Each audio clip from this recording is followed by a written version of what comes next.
Hello everyone, welcome to TEC, and in this video I, Dr. Rajpal, going to share with you one more word from Dr. Shashi Tharoor's book Tharoorosaurus, and the word that I'm going to share with you in this video is epistemophilia. It needs to be differentiated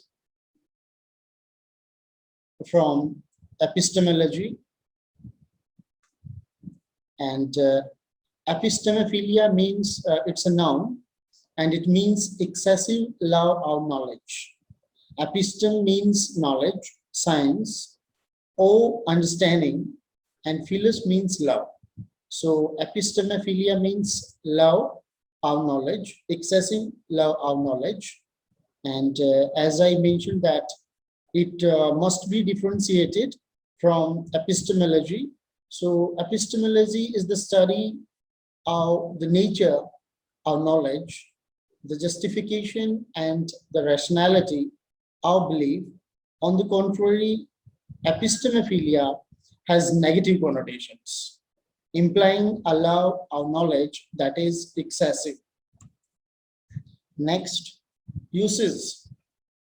If we see the word in its uses, the contemporary competitive and commercialized culture has made epistemophilia a rampant disease in our schools and colleges, as there is a big emphasis, a huge emphasis on memorization and all sort of tests being planned in such a way wherein we check the memorization part of our student.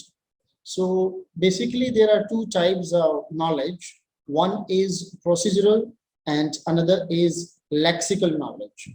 So the former relates to how things are done.